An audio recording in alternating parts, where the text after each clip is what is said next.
السلام عليكم ورحمة الله وبركاته. أنا سمعت يا دكتور كتير عن مصطلح قرحة المعدة. يعني إيه قرحة المعدة؟ يعني إيه حد أعرفه مصاب بقرحة معدة أو أنا أكون مصاب بقرحة معدة؟ تاني سؤال، هل علاجها سهل ولا هقعد أعيش على الأدوية طول حياتي؟ عايز أقول لك يا عزيزي إن علاج قرحة المعدة في منتهى السهولة، لكن في نقطة سلبية إن لو ما اتعالجتش بطريقة صحيحة للأسف ممكن الموضوع يتطور لمشاكل كارثية إحنا في غنى عنها. الموضوع والقصة، أنا أحمد الخطيب ودي حلقة جديدة من حلقات فارماكولوجي. يلا بينا نشوف.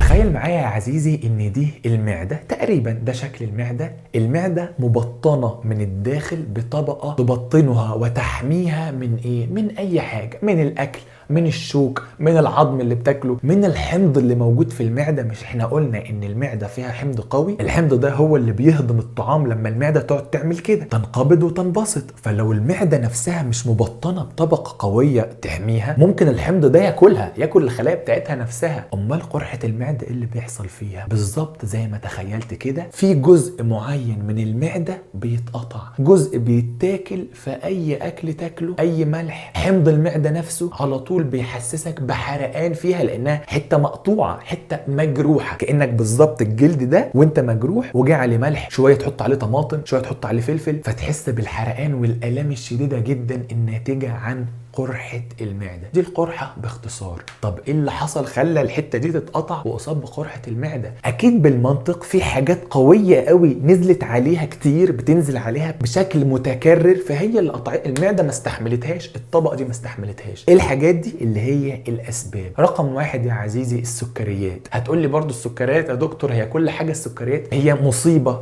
بمعنى الكلمة في حياتنا. السكريات خصوصا السكريات المصنعة، السكريات الكتير بتنزل على الطبقة المبطنة دي، بتاكل في جدار المعدة مع الوقت. تاني حاجة قوية قوي بتساهم بشكل مباشر، المسكنات الكتير، حتى الباراسيتامول. انا هتجنن من الناس اللي بتحط الباراسيتامول، اللي هو انتوا عارفين الباراسيتامول اللي هو الحاجات مش عايزين نقول اسماء، ادخل على جوجل اكتب باراسيتامول او ادوية تحتوي على باراسيتامول، هتلاقي ادوية غريبة. الادوية دي الناس بتخليها في الشنطة معاها زي البونبوني كده، زي معرفش ايه يعني، زي المية والاكل. لازم الحبوب المسكنة بتاعت الصداع دي تبقى على طول معاها. دي كارثه بمعنى الكلمه. الحبوب المسكنه دي بتنزل تقطع الجدار الطبقه المبطنه دي، والمضادات الحيويه بتعمل نفس الكلام. الناس اللي عماله على بطال بتستخدم المضادات الحيويه. ثالث حاجه الزيوت المهدرجه اللي هي الزيوت الصناعيه، خصوصا الناس اللي بتستخدمها برضو كتير. احنا مش بنقول الحاجات دي سم لو حد هيستخدمها مره ولا اتنين، طبعا هي مضره، بس لو مره على فترات، كل فتره تستخدم حاجه عادي مفيش مشكله. المصيبه هنا والكارثه الناس اللي متعوده تعمل كده. طب بس يا دكتور هم دول بس الاسباب؟ لا، في سبب رابع كارثي برضو، التوتر والضغط النفسي والاسترس والعصبيه والتفكير الزياده. ايه ده؟ الحاجات دي ممكن تعمل الكلام ده؟ ممكن الضغط النفسي والاسترس لفترات طويله مش هتتخيلوا بيعمل ايه، ممكن يغير في شكل الخلايا بتاعت المعده نفسها ويصيب والعياذ بالله بامراض وسرطانات. فمن ضمن الحاجات اللي بيعملها يعني الضغط النفسي والتوتر ان هو بيعمل قرحه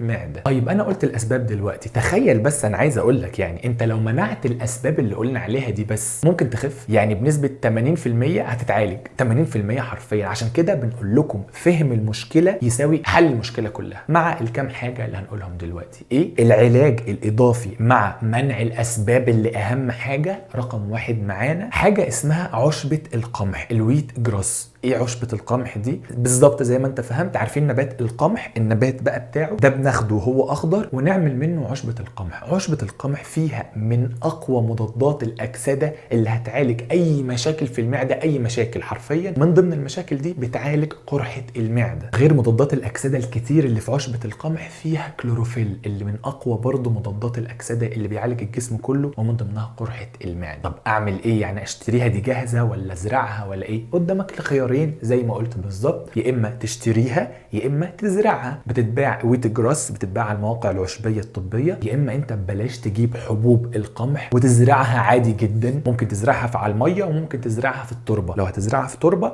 يعني افيد، اكثر فائده. حبوب عاديه بذور وتحطها في التربه وترش عليها الميه وتغطيها وتاني يوم، وهكذا لحد ما تكبر. بعد ما تكبر عشبة القمح دي وتبقى لونها اخضر، بتاخدها وهنا قدامك خيارين، يا اما تجففها وتخليها بودرة وتاخد البودرة دي كل يوم، تاخد منها معلقة كبيرة على كوب ماء دافئ وتشربها كل يوم، يا اما تعملها عصير وهي فريش بعصارة بخلاط اي حاجة وتشرب برضو كل يوم كوب. يعني في منتهى القوة، هي وحدها يمكن ومنع الأسباب قادرة إن هي تعالجك تماما. طب في حاجة تانية في العلاج؟ في حاجتين تانيين مهمين. رقم 2، ركز في أكلك على الأطعمة اللي بتحتوي على مادة السلفورافان. إيه اللي فيها سلفورافان دي؟ الكرنب، البروكلي، الملفوف. أعمل إيه يعني؟ كلهم على معظم السلطات عندك، خليهم مكون اساسي، وممكن لو عايز تاخد الفايده بشكل اكبر اعملهم عصير. قطع الاوراق بتاعتهم دي اللي هو ايا كان اللي هتجيبه ايه، وفي ميه دافيه اضربهم في الخلاط واشرب كل يوم الصبح كوبايه. وعشبه القمح بالليل مثلا او في نص اليوم من الحاجات الرائعه الجبار. فاضل معانا دلوقتي 3 حاجات. اول حاجه الزنك، لازم تجيب حبوب زنك من الصيدليه وتاخد حبه كل يوم. اي نوع من انواع الزنك، هو في نوع حلو جدا هو المفيد اللي هو الزنك كارنوزين. الزنك كارنوزين ده من افضل الحاجات اللي بتعالج مشاكل المعده كلها، خصوصا قرحه المعده. طب لو ما لقيتش، هو يفضل تجيب ده. لو ما لقيتش لاي سبب، اي نوع من انواع الزنك الكويسه، اسال الصيدلي عليها هيديك نوع زنك كويس، وخد حبه كل يوم. النقطه اللي بعد كده معانا في العلاج، حاول تريح معدتك. الناس اللي بيبقى عندها قرحه وكل شويه تاكل مش هتدي فرصه للخلايا تتجدد. احنا عايزين دلوقتي الخلايا تتجدد تاني، الحته اللي اتقطعت تطلع خلايا تاني علشان المعده تتجدد. فده هيحصل منين؟ من الصيام. اعمل الصيام المتقطع او اعمل الصيام الاسلامي، صوم وخد ثواب. في كلتا الحالتين هتريح معدتك، هتديها فرصه ان هي الخلايا بتاعتها تتجدد. اخر حاجه معانا، حاجه من الحاجات الرائعه اللي طعمها مش قد كده يعني، اللي هو ايه؟ العرقسوس. طبعا في ناس ما شاء الله بتعشق العرقسوس، هسيب لكم صوره. فالعرقسوس ده من الحاجات الرائعه اللي ليها علاقه بعلاج معظم مشاكل الجسم، خصوصا المشاكل الهضميه. بس هنا علشان يعني هو بيعمل كام حاجه كده في الجسم، فمش هنستخدمه كل يوم، مره في الاسبوع اقصى حاجه، بس مرتين. اهم حاجه ايه؟ الاستمراريه. لازم تستمر. ده قطع يا عزيزي في جدار، في الطبقه المبطنه لمعدتك. يعني انت مش من يوم وليله الطبقه دي